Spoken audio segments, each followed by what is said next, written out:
अगर कंहिं भी दोस्त के पोस्ट के जरिए मेमोरी कार्ड घुराइणो हुजे उन लाइ भी राब्तो कंदा। उन खां अलावा असां टेप वारी कैसेट के भी मेमोरी कार्ड में तब्दील करे ॾींदा आहियूं। Mobile number 030034000507।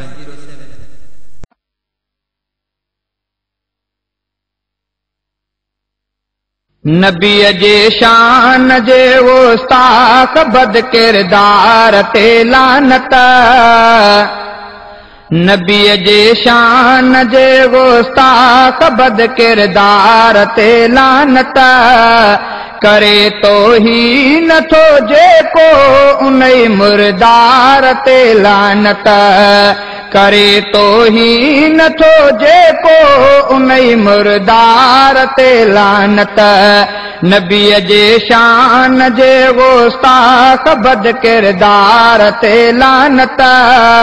करे तो ही नथो जेको उनई मुर्दार ते लानत। मोहम्मद पाक वा खातम नबी खैर वरा बेशक। मोहम्मद पाक वा खातम नबी खैर वरा बेशक। जो मुनकिर उन जो अहिड़े हरामी बार ते लानत। करे तो ही नथो जेको उनई मुर्दार ते लानत। नबी जे शान जे गुस्ताख बद किरदार ते लानत। करे तो ही नथो जेको उनई मुर्दार ते लानत। छपी तो ही न जे अखबार में आहे मोहम्मद जी। छपी तो ही न जे अखबार में आहे मोहम्मद जी। एडिटर सहाफ़ी ऐं उन्ही अखबार ते लानत। करे तो ही नथो जेको उनई मुर्दार ते लानत।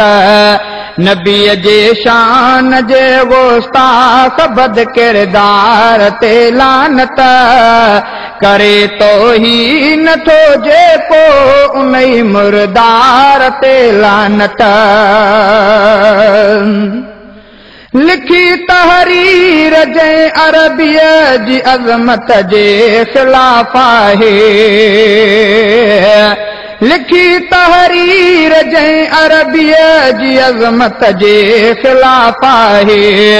उन्ही माण्हू कमीने बेहुदे बदकार ते लानत। करे तो ही नथो जेको उनई मुर्दार ते लानत। नबी जे शान जे गुस्ताख बद किरदार ते लानत। करे तो ही नथो जेको उनई मुर्दार ते लानत। करे तो ही नथो जेको उनई मुर्दार ते लानत। करे जो हज वठो प्यारे पैगंबर मीर मुरसल जी। करे जेको गिला प्यारे पैगंबर मीर मुरसल जी। उनई कम ज़र्फ़ ऐं कमतर किने बेकार ते लानत। करे तो ही नथो जेको उनई मुर्दार ते लानत।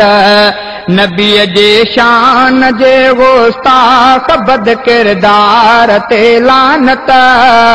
करे तो ही नथो जेको उनई मुर्दार ते लानत। वॾो नाराज़ पो अल्लाह जो उन जे मथां भी आ। वॾो नाराज़ पो अल्लाह जो उन जे मथां भी आ जो मुर्तद कादियानी आ तंहिं मकार ते लानत जो मुर्तद कादियानी आ तंहिं मकार ते लानत करे तो ही नथो जेको उनई मुर्दार ते लानत नबीअ जे शान जे गुस्ताख बद किरदार ते लानत करे तो ही नथो जेको उनई मुर्दार ते लानत गॾुगाज़ी जमालीअ सां विझन मोमिन समूरा प्या गॾुगाज़ी जमालीअ सां विझन मोमिन समूरा प्या सदाई दीन जे दुश्मन बुरे गद्दार ते लानत करे तो ही नथो जेको उनई मुर्दार ते लानत नबीअ जे